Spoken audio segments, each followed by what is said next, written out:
Does a MacBook Pro from 2013 hold up today in 2022? Let's find out.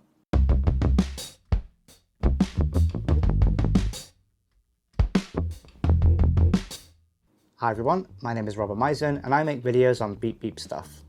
So, whilst browsing around for MacBook Pro parts on Tradera, which is the Swedish version of eBay, I came across an ad for a 2013 late Retina MacBook Pro, and I thought it would make a really interesting video to find out if a 2013 MacBook Pro would actually hold up very well in 2022. So in this video, we're going to see how well this thing fares out. I've had this in my possession for a few weeks already. I haven't opened this yet. I've kept this specifically for this video. As mentioned, I bought this on Tradera, which is a Swedish version of eBay. It's very popular here. And I found this MacBook Pro for 2,149 Swedish crowns, which is about 220, 225 US dollars, which is an absolutely amazing deal. And all in its original packaging. So, wow, this is in a really good condition. So I'm gonna take the packaging away. And here we have it. I forgot how smooth these things are. They're so small, you know. But I don't see any real couple of scratches, but I mean, there's no bumps or dents or anything in this, so I'm very happy with that. You know, these things still hold up really well design-wise. They still look amazing for the fact that this is a 9-year-old design at this point. So it's still really thin and weighs about, I think it's about 1.5 kilos, so it's not so heavy. Ad actually came with a Apple USB super drive, which was really cool. So yeah, this is an aluminium shell, very popular design from Apple, very clean, obviously. What's really great about this laptop particularly is the fact that it is banging with ports. I mean, on one side, you can see here we have the MagSafe port, which is a MagSafe 2 port. These are really great, and I like that everything's moving to USB-C, but I do really like the MagSafe ports. Has 2 Thunderbolt 2 ports, which is very good. You can do a lot of things with Thunderbolt 2. We also have a USB 3 port, which is really cool. We also have a headphone jack and dual microphones. If I spin this around, we actually have another USB port, USB 3 port. We have a HDMI port, and we have a full-size SD card slot, which makes these very useful on the go. The specification of this laptop is a 2.4 gigahertz Intel i5. They are dual-core processors. It has 8 gigabytes of SD RAM, DDR3 at 1600 megahertz. It comes with a 256 gigabyte SSD.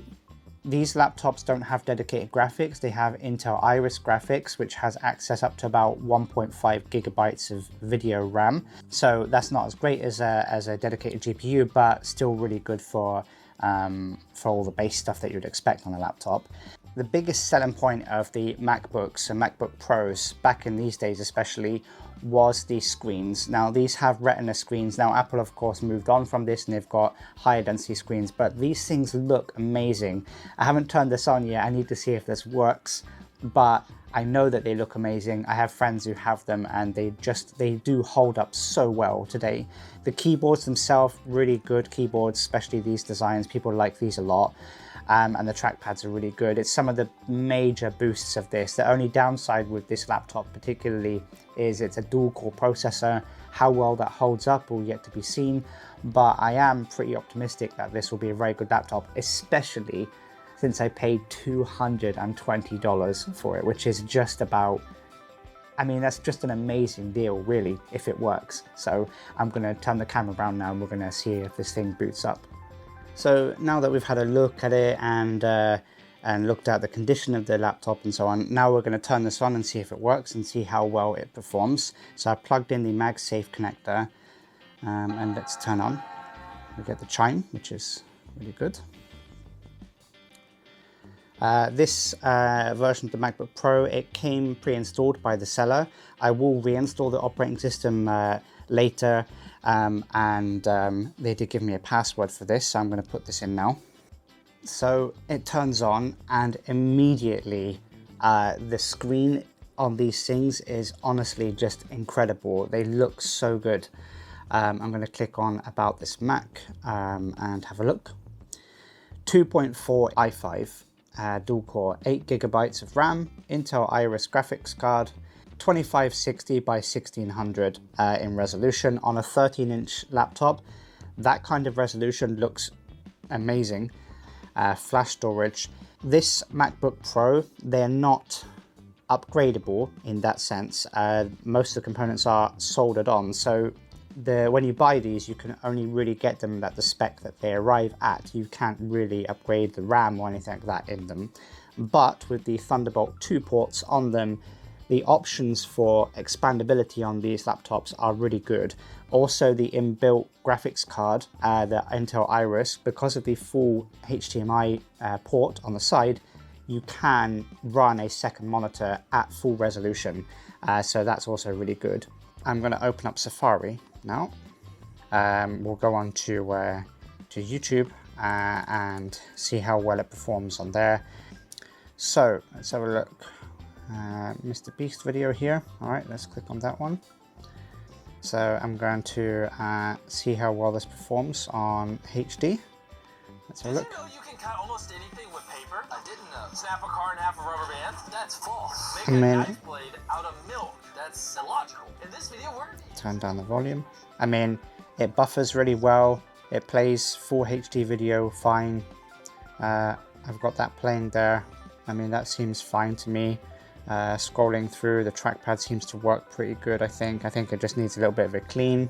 This laptop is running version macOS Sierra. At the very least, you can upgrade these laptops to Big Sur, which is a very solid version of macOS, so definitely a good option. I'm going to give the keyboard and the case a clean with some 99% isopropyl alcohol.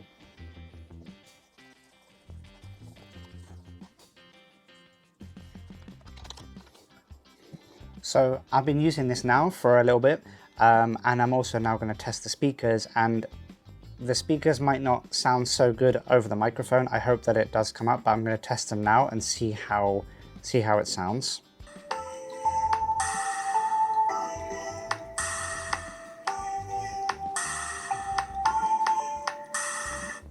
I mean, the speakers sound really good. They're of course not massive, but they are still really good for the fact that this is a 13-inch device, remember. There used to be a time when I thought that this was too small. Lately I've been using an iPad Pro. I really love that. It's obviously very powerful. I'm not going to bother running Cinebench or stuff on this because, let's be honest, a dual-core i5 in 2022 just isn't going to score that well inside of Cinebench or something like that. This laptop is not going to be running anything like Cyberpunk or stuff like that, and it's certainly not going to be amazing for running any benchmark stuff like Cinebench. What this laptop is good for is for media consumption, office work. You could do programming on this. Compiling would take a little while, but I mean, the screen is really nice. You could definitely do some light graphics work on this. I use an iPad Pro most of the time, but I love the screen in this, and even though the iPad Pro has a really great screen, it hasn't replaced my entire mobile workflow just yet. About 90% of my entire workflow functions on an iPad Pro, but using macOS on a laptop like this is just a really nice experience. If you were thinking of buying a laptop in 2022, and you look around at the specifications for laptops and how much they cost now, compared to buying a second-hand MacBook Pro, for most people, this device, it's still really great. It's such a good deal. $220, let's say $250. You could easily spend $300 on one of these and still be very happy. $220 for a really good condition MacBook Pro with a great keyboard for typing on, a really good trackpad, a bunch of ports on there, a really nice screen. You can update this to about Big Sur. It's a very functional operating system. The screen, I have to mention the screen again. The screen is incredible. It looks amazing for 2022. These things were absolute killers back in 2013 and continue to still be very impressive today. So my recommendation is, if you can find one in good condition, if you can find one that's got decent spec, at least 8 gigabytes of RAM minimum, and a 250 gig hard drive. Like I said, you could use external, but 250 gigabytes, I mean, this is going to be a perfect companion for most people. For a lot of people, media consumption, YouTube, full HD, playback, browsing, doing office work, 8 gig of RAM is perfectly fine for opening up multiple tabs. Just goes to show you that the quality of products, especially from Apple back then, and how they stack up, and if you look after it, how much it can do. In the next video regarding this specific laptop, I'm going to upgrade the operating system. I'm going to take it apart. I'm going to repaste the thermal paste. I'm going to clean out the fans.